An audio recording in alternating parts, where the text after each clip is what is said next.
berapa lapisan tambahan di dalam. Dia harus lewatin plastik, dia harus lewatin chip, dia harus lewatin nano silver. Di mana sekarang masker nano silver itu lagi boom di Eropa, dibuat dari Cina. Pabrik yang sama, teknologi nano silver yang sama, dijadiin masker, tidak dijual di Indonesia karena demand-nya segitu tinggi, buangnya ke Eropa dan Amerika semua. Dan sekarang Korea mulai ambil, Korea mulai kirim ke Indonesia. Kalau kita lihat di grup-grup, ada beberapa orang bahkan ngajak saya untuk import masker. Itu semuanya bermainnya dasarnya apa? Nano silver, tidak ada yang lain. Kemampuan nano silver sudah ada di tes, bahkan mereka tes di Jepang. Tapi produk lain ya, masker, itu untuk COVID. 99,9% habis semua dengan nano silver. Nah, ini kekuatan nano silver seperti itu sampai. Dan ini kita sudah pakai di pembalut, dipakai ke masker. Jadi berapa kebantu kita. Dan kalau memang kita bisa pakai di masker, artinya tidak ada sesuatu yang masuk ke dalam sini. Kalau kita hirup aja nggak berani, maka taruh di bawah. Kita taruh di bawah wanita yang tidak bisa merasakan apa-apa, tapi terserap. Takut nggak sih kita? Masalahnya yang diserap itu apa? Gitu, Pak. Jadi jujur kita mau bicara, produk semua yang bernamanya herbal di Depkes itu izinnya tidak tercantum herbal tersebut. Boleh dibuktikan dan dites. Kenapa? Diulang. Semua produk pembalut yang ada herbalnya, Pak, Ya. itu secara di perizinan Departemen Kesehatan tidak dibicarakan adanya kandungan herbal ini dan bisa membantu ini dan itu seperti yang dibicarakan di marketing plan-nya. Gitu. Oke. Kenapa? Karena secara Depkes, hal seperti ini tidak terbukti dan tidak boleh, karena ini masuknya ke ranah obat. Tidak ada satu obat pun yang universal.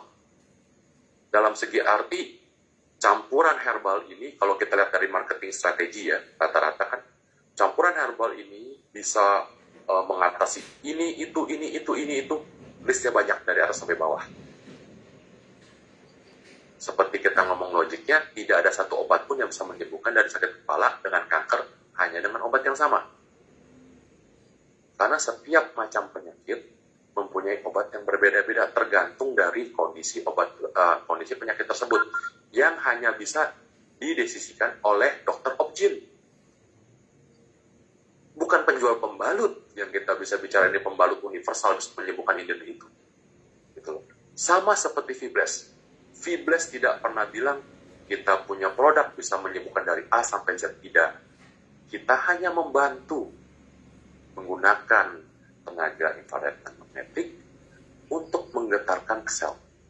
Yang memperbaiki tubuh siapa? Bukan Fibres. Tubuh sendiri. Sama kayak Blesti. Blesti bukan obat. Yang memperbaiki tubuh siapa? Tubuh sendiri. Bukan Blestinya. Blesti hanya media agar tubuh punya daya tahan kuat. Naik. Vitamin-vitamin yang ada dibutuhkan ada. Antioksidannya ada. Agar dia kuat untuk melawan dari zat-zat ataupun racun yang ada di luar yang mau masuk ke tubuh. Baru dia bisa fight balik. Maka tubuh yang melakukan penyembuhan diri sendiri. Bukan obat. Nah, itu yang saya jujur agak kurang setuju dengan caranya itu, Pak. Karena efeknya akhirnya itu bisa berbalik. Contoh, di dalam herbal itu bisa kita lihat isinya apa aja. Kita coba cek di Google. Salah satu yang paling simpel adalah mint. Dingin-dingin. Mint ini banyak ditaruh paling simpel itu di minyak angin. Nggak usah jauh, minyak angin kita taruh di jidat kita aja, besok kulit kita kering, Pak. Ini ditaruh di sana. Jadinya apa? Berapa banyak mint yang ditaruh? Sedikit kah? Sangat banyak kah? Mintnya ini industrial grade kah? Kosmetik grade kah? Bisa dimakan kah? Ini semua nggak ada yang tahu, Pak. Berapa tinggi risikonya mentaruh mint di sana? kedua yang saya temukan, yang saya sempat kaget waktu itu adalah ditaruhnya itu camphorium ya, alias camphor. Wah, ini serem sekali, Pak. Camphor itu resikonya tinggi sekali. Ya, mungkin kalau mau lihat masalahnya bisa sampai kemana, camphor kita tinggal lihat, buka aja Google. Apa sih itu? Resikonya apa sih ke kulit? Karena semua produk seperti itu pasti ada plus dan minus. Semua obat pasti ada kegunaannya apa dan efek sampingnya apa. Pertanyaannya, nggak semua orang dengan obat yang sama cocok. Bahkan obat yang sama dengan merek yang berbeda pun hasilnya bisa berbeda. Jadi bagaimana kita menawarkan satu produk yang universal ke semua orang tanpa mengetahui kondisi badannya seperti apa, cocok apa enggak, ada alergi atau enggak, itu nggak mungkin bisa. Maka kenapa urusannya dengan herbal maupun obat ada lagi aturan dari pemerintah yang menjalankan, yaitu maksudnya ke BPOM ataupun ke obat tradisional. Secara urusan pembalut tidak boleh ada produk seperti ini di dalamnya yang dimasukkan, diharapkan dia masuk ke dalam darah lewat buangan lewat vaginal, itu sebenarnya sangat tidak boleh. Karena sudah menyalahi dari cara kerja pembalut itu sendiri. Gitu. Contoh Fibres kita, Pak, pada saat kita minta ke Depkes, kita punya file infrared dan magnetik, Pak. Itu pun tidak diterima. Makanya kalau Bapak lihat di packaging kita tidak tulis. Kenapa? Meskipun kita bisa buktikan bahwa kita ada infrared dan magnetik. Secara tertulis, secara lab ada. Tapi tidak boleh. Hanya karena belum ada secara dunia mengakui bahwa file infrared dan magnetik mempunyai efek yang membantu di kesehatan. Sesimpel itu. Jadi kita tulis. Ya sudah. Kita hanya bilang kita ada. Efeknya kayak apa? Secara teori seperti ini. Secara praktek, buktikan aja sendiri. Kita nggak usah klaim. Yang bisa kita klaim cuma dua. Nano silver dan ekstrak teh. Karena pembuktiannya ada. Dan nano silver itu ada buktinya. Buat bunuh kuman segala macamnya itu ada gasnya. Dan ekstrak teh ada bukti yang memang mengandung ekstrak teh. Itu yang bisa kita taruh dan itu kita cantumkan di packaging kita. Di depan bahkan, Pak, bukan di belakang. Gitu kan? Kenapa? Ya karena memang kita melewati semua langkah seperti itu.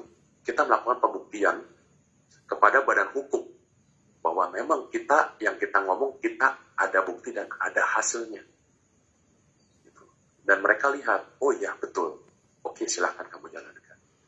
Nah, tetapi kalau misalnya yang kutip-kutip yang lain dan lain-lain itu, selama tidak ada bukti, tidak akan mungkin itu bisa.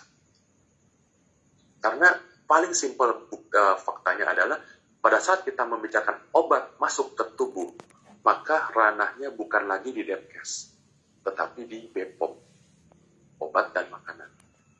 Jadi selama izinnya keluarnya adalah Depkes, maka tidak mungkin herbal tersebut diakui sama Depkes. Artinya, yang akuin hanyalah segelintir orang dengan marketing yang diajarkan oleh segelintir orang tersebut.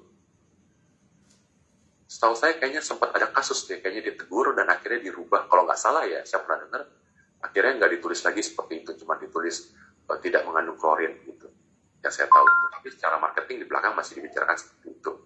Tapi ya sebenarnya simpel kalau kita lihat punya faktanya, bahwa tidak ada namanya obat universal.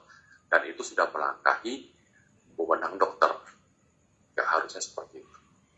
Fibres kita tidak melangkahi wewenang dokter.